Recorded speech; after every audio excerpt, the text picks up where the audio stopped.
Welcome back to the Mad Genius Thesis, listeners. We're diving right back into this fascinating connection between creativity and mental illness. You know, uh, it's a question that never seems to go away, does it? Never really. It's like this idea that genius and madness are somehow intertwined, two sides of the same coin, always lurking there, right beneath the surface. Exactly. And today, we're looking closely at Sanity, Madness, Transformation, a book that goes deep into the lives and works of the Romantic poets to explore this very question. The Romantics, now there's a group that knew a thing or two about pushing the boundaries of experience, wouldn't you say? Absolutely. And one of the first things that jumped out at me was the book's dedication. It says, "In memory of Bruce Boa, with whom now in death after more than 50 years, I still often stand alone, a long half hour together." Wow, that's heavy stuff right from the start. I mean, you don't usually expect that kind of raw emotion in an academic text, do you? It just hits you right in the gut. It does. And it really sets the tone for the whole book. This idea that loss, grief, even the presence of death can be intertwined with the creative process. Right, and it brings up this whole question of the collective unconscious, which is a big part of the book's framework, drawing heavily from Jungian psychology. Okay, now, I know we've got some Jung fans out there, but for those who haven't spent much time with his work, can you break down this collective unconscious thing for us? Sure. Basically, Jung believed that beneath our personal unconscious, there's this deeper layer of the unconscious that we all share, kind of like a universal wellspring of symbols, archetypes, primordial images, all that stuff that shapes our thoughts and behaviors in ways we might not even realize. So, are the authors saying that these Romantic poets, with all their personal struggles and emotional intensity, were somehow tapping into this collective unconscious? Exactly. They argue that the disturbances we see in the personal psyches of these poets could actually be reflections of larger societal anxieties. Fascinating. So it's not just about the individual poet's struggles, but also about something deeper, something collective happening beneath the surface. Yeah, it's like their personal turmoil is a microcosm of the larger anxieties of the age. The authors even go so far as to suggest that something like the development of the atomic bomb could be seen as a manifestation of this shadow side of the collective unconscious. Wow, that's a pretty bold claim. Yeah. Are they saying that the creation of something as destructive as the atomic bomb is somehow connected to this deeper well of collective anxiety? That's the argument they're making. And they use this really evocative phrase, 1 minute before death, to describe this moment of confronting madness, this kind of precipice where creation and destruction seem to blur together. I can see how that ties into the Romantic poets. Their work is often full of these intense emotional states, this fascination with the darker side of human experience and the struggle with life, death, all those big existential questions. Exactly. Think about someone like Blake, with his apocalyptic visions and explorations of the shadow self. Or Shelley's Triumph of Life, this unfinished masterpiece grappling with mortality and the fleeting nature of beauty. And it's interesting how they use this term, excrementitious, to talk about the parts of ourselves that society deems unacceptable, the things we try to hide or reject. Right, it's like all the stuff we try to flush away, but that keeps coming back to haunt us. The authors compare Jung and Frye's views on this. Jung, he sees even those rejected parts, the excrementitious, as they call it, as containing a spark of the divine. He describes this dream he had where God defiles the Basel Cathedral. Wait, God defiles a cathedral. Yeah, it's wild, right? Right. And it's meant to symbolize this idea that the sacred can be found in the most unexpected places, even in the things we might consider dirty or profane. So Jung is saying that there's something holy, something divine, even in the things we reject, the things we try to cast out. Precisely. It's a pretty radical notion. And it forces us to confront our own judgments, to reconsider what we deem valuable and what we discard. Frye, on the other hand, he takes a different approach.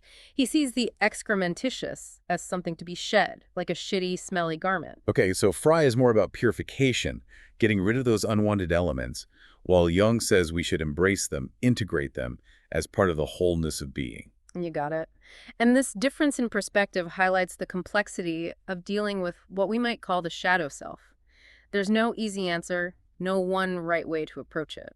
And how does all of this connect back to the Romantic poets and their relationship with madness? Well, the authors propose a pretty audacious idea. They argue that madness, or at least engaging with the irrational, the unconventional, can actually be a crucial step toward achieving a higher level of consciousness. So they're saying that by venturing into the realm of madness, by confronting those dark, unsettling parts of ourselves, we might actually gain a deeper understanding of who we are and what it means to be human. That's the essence of their argument.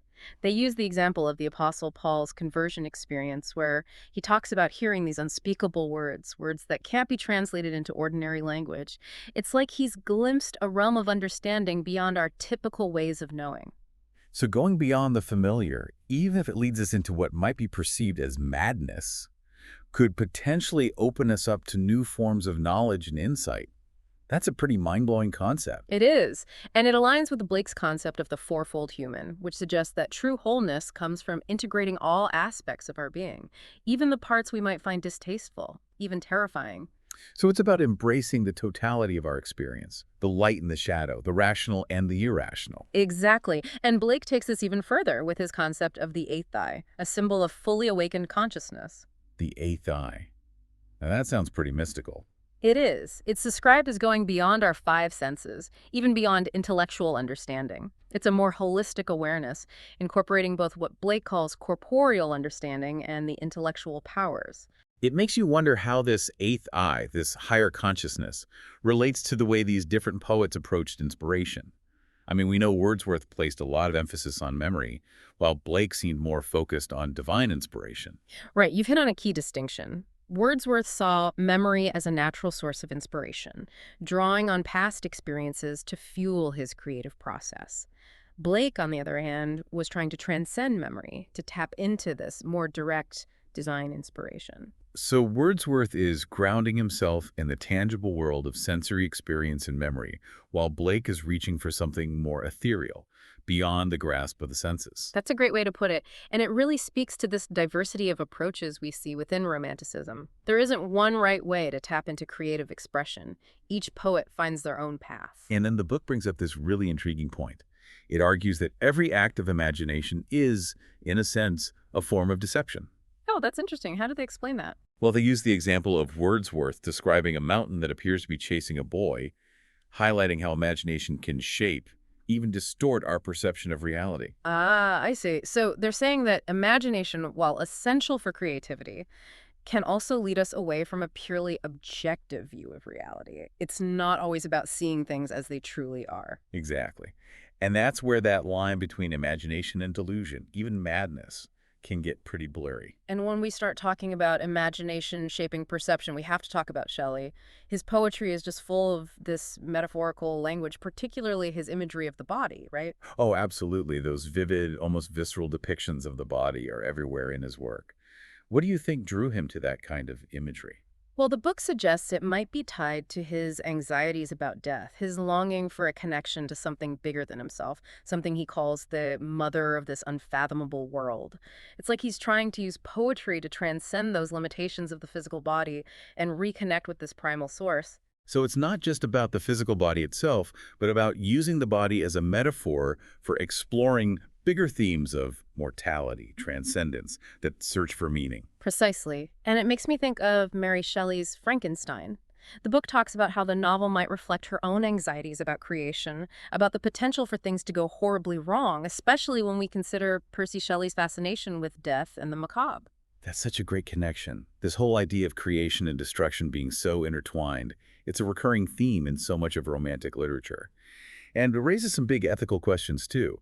What happens when intellectuals like Shelley recognize that potential for darkness within themselves, within their own creative impulses? It's a dilemma a lot of artists and thinkers grapple with, isn't it? How to harness that creative power without letting it consume you, without succumbing to those darker urges. And how do we, as readers, reconcile the beauty and brilliance of these works with the knowledge that they might be fueled by those darker forces? Right. It's complex. The book highlights this ethical struggle when they talk about Shelley advocating for Lord Byron to ditch Christianity.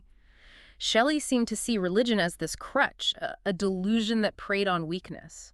But at the same time, he was super aware of how creativity could be driven by destructive tendencies. So he saw that potential for both good and evil in religion and creative inspiration. Exactly. And that tension, that struggle is something I think a lot of the Romantic poets dealt with. They saw that power of the imagination to create beauty and horror, to uplift and to destroy. It's like they were wrestling with the full spectrum of human potential, the light and the shadow, the creative and the destructive, all tangled up together. Right. And the authors argue that this exploration of the psyche was happening at a really crucial time, against the backdrop of the Enlightenment and the rise of scientific materialism.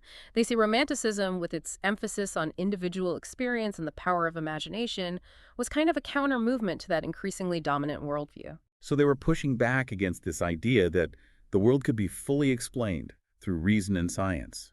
They were searching for something deeper, a more enchanted view of reality. Exactly. They were looking for meaning in a world that seemed to be losing its magic. And maybe that's why their work still feels so relevant today. We're still wrestling with those same questions about creativity, about mental health, about finding meaning in a world that can feel pretty chaotic and overwhelming at times. You're absolutely right. The Romantics gave us this vocabulary, this framework for grappling with those big questions, those existential dilemmas. They were masters of diving deep into the human experience, weren't they? And I think Sanity, Madness, Transformation does a fantastic job of shedding light on their journeys and connecting them to these universal themes that are still so relevant to us today. It does. And what I appreciate about the book is that it emphasizes the importance of critical thinking in all of this. It's not about just blindly accepting these poets' ideas. It's about engaging with them, questioning them, and ultimately drawing our own conclusions. Right. They're inviting us to be active participants in this exploration of creativity and consciousness. Exactly. It's not a passive process. It's an ongoing dialogue. And that's where the real learning happens, right? When we allow ourselves to be challenged, to wrestle with tough concepts, to see the world through multiple lenses, that's how we grow and expand our understanding. Couldn't have said it better myself. This has been such an insightful conversation so far. I'm really excited to dig deeper into the specific ways these romantic poets navigated the territory of madness and how their experiences shaped their creative output. Me too. There's so much more to explore here, especially when we start looking at the book's analysis of individual poets and their unique journeys through these landscapes of sanity and madness. As we start digging deeper into these romantic poets and their lives, it's important to remember that we're not just talking about these historical figures, these untouchable geniuses. Right. It's easy to put them on a pedestal, right? See them as these larger-than-life figures, these mythical creatures of pure creativity. Yeah, exactly. But they were real people, dealing with real struggles, just like us. And I think Sanity, Madness, Transformation does a really good job of humanizing them. It shows us their vulnerability, the complexities beneath the surface of their genius. Totally. It peels back the layers, and you start to see the human being behind the myth. It's like getting a glimpse behind the curtain, right? Seeing the wizard for who they really are. Exactly. And one of the poets they spent a lot of time with is Wordsworth. We touched on him earlier, how he really valued memory as this source of inspiration. Right. He saw it as this natural wellspring of creativity, like a deep well you could draw from again and again. Exactly. But the book goes deeper, It shows how Wordsworth's relationship with memory was actually pretty complicated. It wasn't always this simple, comforting thing for him. Oh, interesting. So it wasn't just this purely positive force in his life. Not always. And what's fascinating is how the book connects his personal struggles with memory to those larger changes happening in society at the time. The Romantic era was a time of huge upheaval, lots of social and political turmoil. Wordsworth was really wrestling with this loss of a simpler past, this sense of an idyllic world slipping away. So it wasn't just about personal nostalgia for him. It was tied into this larger sense of loss and change that was happening all around him. Yeah, exactly. He was trying to hold on to those fragments of the past, those moments of beauty and peace in a world that was becoming more and more uncertain. And how does the book link this back to the whole idea of madness? Well, they suggest that Wordsworth's intense focus on memory, this almost obsessive need to recapture those lost moments, could be seen as a way of protecting himself from a kind of psychic breakdown. Oh, wow. So it's like he was using memory as this anchor to keep himself grounded in a world that felt like it was spinning out of control. That's a great way to put it. And it's something I think a lot of people can relate to, even today, don't you think? In a world that's constantly changing, it's so easy to feel overwhelmed, to long for those simpler times. Absolutely. It makes me think about how we curate our own memories now with social media and photos and the stories we tell ourselves and each other. Right. We're all shaping and reshaping our memories, trying to make sense of our lives, create a narrative that feels coherent. And sometimes that process can feel like a real struggle, like you're Yeah, fighting against forgetting, trying to hold on to what's slipping away. exactly. And it makes you wonder, is that tension between remembering and forgetting, is that a source of creative energy? That's a great question. It makes me think about Blake, who, unlike Wordsworth, seemed to want to move beyond memory altogether, to tap into something more like pure divine inspiration. Yeah, Blake's approach was definitely more radical, more visionary. He believed that real creativity came from a place beyond personal experience, from this realm of pure imagination and spiritual insight. Right. And we talked earlier about how that connects to his idea of the eighth eye, this higher state of consciousness that goes beyond our ordinary senses and intellect. Exactly. For Blake, that eighth eye was the key to unlocking that divine inspiration, to accessing this knowledge that transcended time and space. Yeah, it's so interesting how the book ties this eighth eye concept to his reinterpretation of the Second Coming. Right. He saw the Second Coming not as this traditional religious event, but as this collective awakening of human consciousness, when we'd finally realize our full potential as creative beings. So it's not about waiting for some external savior, but about tapping into that creative power within each of us. Exactly. And for Blake, that eighth eye was how we ignite that spark, unleash that transformative power of imagination. It's a pretty powerful vision, isn't it? That we all have this potential for creative transcendence within us. It is. And it makes you think, what would be possible if we could just break free from those limitations, from our ordinary ways of seeing and thinking? To see the world with new eyes, to imagine new possibilities. Exactly. And that's the energy you see pulsating through all of Blake's work, whether it's his poetry or his visual art. It's like he's trying to shake us awake, show us this world that's bursting with potential if we could just learn to see it. It's a vision that feels really relevant today, don't you think? Especially now, when there's so much pressure to conform, to fit in, to follow the rules. Totally. Blake reminds us that real creativity often comes from breaking those rules, from challenging the status quo, from seeing the world differently. And that's where the whole concept of madness comes back in, right? Hmm. Because to see the world differently, to think outside the box, that can sometimes be seen as madness. Exactly. And the book talks about how Blake and a lot of these romantic poets were often labeled as eccentric, unconventional, even insane. But they seemed to embrace those labels, didn't they? It was like a badge of honor, a sign that they were onto something, something the rest of the world couldn't quite grasp. You're right. They weren't afraid to be different, to challenge the norm, even if it meant being misunderstood or ostracized. And it makes you wonder, was that willingness to embrace their madness, to stand apart from the crowd, was that part of what made them so brilliant? I think so. They were willing to go to those dark places to explore those hidden corners of the psyche where other people were afraid to go. And it was in those dark places, those moments of vulnerability and intensity, that they found their most powerful inspiration. Right. And that's why their work still resonates with us today. It speaks to something deep within us, something that recognizes the beauty and the terror of being human in all its complexity. And it reminds us that sometimes real creativity means embracing our shadows, confronting our fears, going beyond those comfortable, familiar places. Absolutely. And that's a journey we each have to take on our own terms. You know, as we talk about this, I can't help but think about Percy Shelley and how fascinated he was with the body, with all those visceral, almost grotesque images that appear throughout his work. Yes. Shelley's use of bodily imagery is definitely striking, sometimes even disturbing. The book suggests that this fixation on the body might be linked to his anxieties about death, his fear of decay and disintegration.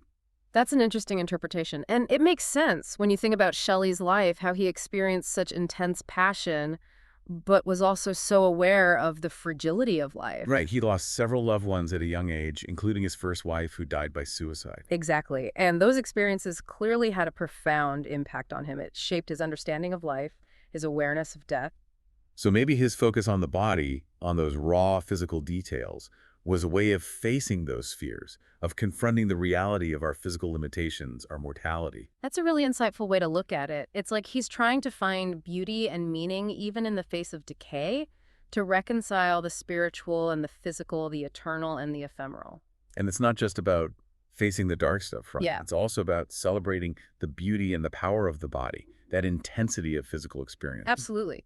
Shelley's poetry is full of sensual imagery, celebrations of love and desire, moments of ecstatic connection with nature. It's like he's trying to capture the whole range of human experience, from the heights of ecstasy to the depths of despair, from the joy of being alive to the inevitability of death. Exactly. And that willingness to embrace it all, to dive into both the light and the shadow, is what makes his work so captivating. And at times, pretty unsettling. Yeah, for sure. Shelley's poetry isn't always easy to digest. It can be challenging, provocative, sometimes even disturbing. But it's also incredibly rewarding. It pushes you to confront your own mortality, your own fears about life and death. Absolutely. And it reminds us that even in those difficult, uncomfortable aspects of human existence, there's still beauty and meaning to be found. It's like Shelley is saying, don't shy away from the darkness, lean into it, explore it, and you might be surprised by what you discover. I love that. And I think it's a message that's especially important today. How so? Well, we live in this culture that's so obsessed with youth and beauty, with denying aging and death. Absolutely. We're bombarded with these images of perfect bodies, airbrushed faces, these impossible standards of beauty. Right. And it's easy to get sucked into that, to feel like we have to hide our imperfections, pretend like we're not all subject to time and decay. But Shelley's poetry reminds us that there's beauty and dignity in every stage of life, in all those messy, human aspects of our existence. Exactly. He encourages us to embrace our imperfections, to face our fears, to live fully in each moment, knowing that nothing lasts forever. It's a powerful message. To find meaning and purpose, not in spite of our mortality, but because of it. Totally. And it's a message I think a lot of people need to hear, especially now when it's so easy to get distracted from the realities of life and death. You know, as we're talking about Shelley and his focus on the body, it makes me think about his wife, Mary Shelley, and her novel, Frankenstein. Oh yeah, great connection. Mary Shelley was definitely influenced by Percy's ideas, and you can see Frankenstein as a kind of response to his exploration of the body and its limits. The book explores how Frankenstein reflects Mary Shelley's own anxieties about creation, about that potential for things we create to turn against us, to become monstrous. Right, and it's interesting how that theme of the monstrous, of the grotesque, connects back to Percy Shelley's fascination with those darker, more visceral aspects of the body. It's like they're both wrestling with those same big questions about human nature, about the line between good and evil, about the power and the danger of creation. Exactly, and it's worth noting that Mary Shelley wrote Frankenstein when she was incredibly young, and it was after she lost her first child. That must have been a devastating experience for her. It was, and I think you can feel that sense of loss, that awareness of how fragile life is, woven into the story itself. It's a story that really forces you to think about the consequences of your actions, that potential for things you create to have these unintended, even disastrous effects. Absolutely. And it raises these really profound ethical questions about the limits of human ambition, about our responsibility for the things we create. It's a story that feels as timely today as it did back then, maybe even more so. Oh, for sure. We live in this age of incredible technological advancements, and we're constantly pushing the boundaries of what's possible. But as we do that, it's important to remember those lessons from Frankenstein, to think about the potential consequences of our actions. Exactly. To proceed with caution and with a deep sense of responsibility. Right, and that brings us back to that core question of our deep dive. Yeah. Is there a connection between creative genius and mental illness? Right, because you had both Percy and Mary Shelley, these brilliant minds, but they were also deeply troubled individuals. They wrestled with these intense emotions, with loss, with this sense of alienation from the world. And it makes you wonder, do those struggles, those darker aspects of their psyches, do they somehow fuel their creativity? Is there a price to pay for genius? It's a question that people have been asking for centuries, this idea that brilliance and madness are somehow linked. And Sanity, Madness, Transformation really grapples with that question. And they don't offer any easy answers. No, they don't. They acknowledge the darkness, the struggle, the potential for self-destruction that can come with the creative process. But they also suggest that this darkness isn't something to be afraid of, something to pathologize. Right. They argue that the Romantic poets, by engaging with those darker aspects of the psyche, were actually pushing the boundaries of human consciousness. It's like they were explorers, venturing into uncharted territory, mapping those hidden realms of the mind. Exactly. And in doing so, they opened up these new possibilities for creativity, for understanding ourselves and the world around us. It makes me think about how we often try to categorize mental illness to fit it into these neat little boxes. Right, but maybe, just maybe, it's not that simple. Maybe there's a whole spectrum of human experience, and what we label as madness is just a different way of perceiving the world, of interacting with reality. That's a really important point, and it's something the Romantic poets seem to understand instinctively. They weren't afraid to embrace the unconventional, to challenge the norm, to see the world through a different lens. And because of that, they created these works of art that still speak to us, still challenge us, even centuries later. I think that's a great place to take a pause. We've covered a lot of ground, and there's still so much more to unpack. I agree. I'm really eager to dive into some more specific examples to see how those different poets navigated the terrain of madness and how those experiences shaped the art they created. Sounds good to me. Let's take a break, and then we'll jump back into the world of sanity, madness, transformation. All right, so we've talked about Wordsworth and his connection to memory, Blake and his divine inspiration, the Shelleys and their fascination with the body and the monstrous.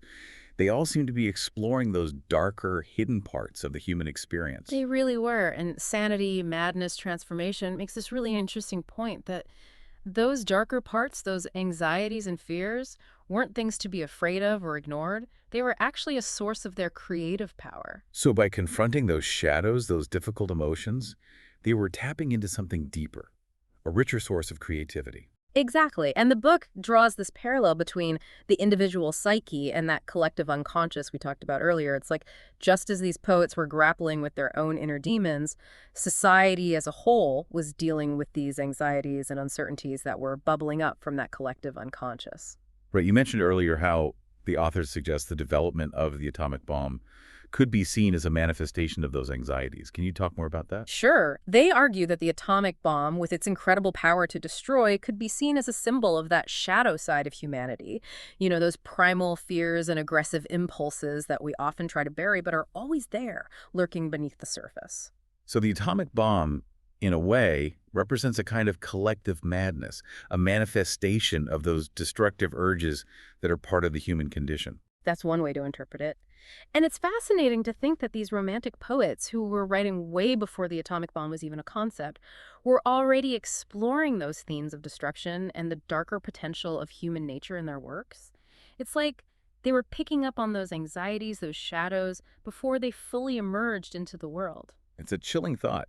It's like there was some kind of early warning system alerting us to those dangers hidden within us. Exactly. And it makes me think about how important art and literature are in helping us understand and process those darker aspects of the human experience. Because if we can confront those shadows through art, through creative expression, maybe we can find a way to integrate them, to transform them into something positive. I think that's the hope. That by engaging with those difficult emotions, those unsettling thoughts, we can find ways to channel them into something beautiful, something healing. It's like those alchemists trying to turn lead into gold. Maybe the true work of the artist is to take those raw materials of human experience, the darkness and the light, and forge them into something new, something transcendent. I love that analogy, and it makes me think about how we, as readers and viewers of art, are also part of that process. When we engage with a work of art, we're not just passively taking it in. We bring our own experiences, our own shadows, our own hopes and fears to the encounter. And in that process, we're changed, just like the artist was changed in the act of creating. So it's a kind of shared journey, a collaborative effort between the artist and the audience to explore those depths of the human psyche and hopefully come out the other side a bit wiser, a bit more whole. Exactly. And I think that's what makes art so powerful. It connects us to something bigger than ourselves, allows us to see the world through new eyes, confront our own shadows, and hopefully come away with more compassion, more understanding, more acceptance. This has been such a great conversation. Sanity, madness, transformation really gives you a lot to think about. The nature of creativity, how complex the human mind is, and the role art plays in helping us make sense of it all. It does. And it's important to remember that these aren't just abstract ideas. What we've been talking about has real implications for how we understand mental health, how we support artists and creative people, and how we build a society that values both reason and imagination. That's so true. There's still so much stigma around mental illness. We tend to see it as something to be afraid of, something to avoid. But maybe, as this book suggests, there's a certain wisdom to be found in those unconventional ways of seeing the world. Right. The Romantic poets, with their willingness to embrace those darker sides of themselves, to explore those uncharted territories of the mind, they remind us that there's no one-size-fits-all definition of sanity. What might seem like madness in one context might be the source of incredible insight and creativity in another. It's a call to embrace the full spectrum of human experience, to recognize the value in those different perspectives, and to build a world where people who think and feel differently are supported and celebrated. Beautifully said. And maybe in embracing that diversity, in learning to listen to those voices that are often marginalized or silenced, we'll discover new ways to heal, to create, to build a more just and compassionate world. I love that. It's a good reminder that this journey of understanding the human mind, in all its messiness and beauty, is something we're all on together. It takes open minds, open hearts, and a willingness to learn from each other. So to our listeners, we say keep exploring, keep questioning, keep creating. Embrace your own unique way of seeing the world and never be afraid to venture into those shadowy corners of your own mind. You never know what you might find there. And that's a wrap on this episode of the Mad Genius Thesis. Thanks for joining us on this deep dive into sanity, madness, transformation. Until next time, keep those mad genius spirits burning bright.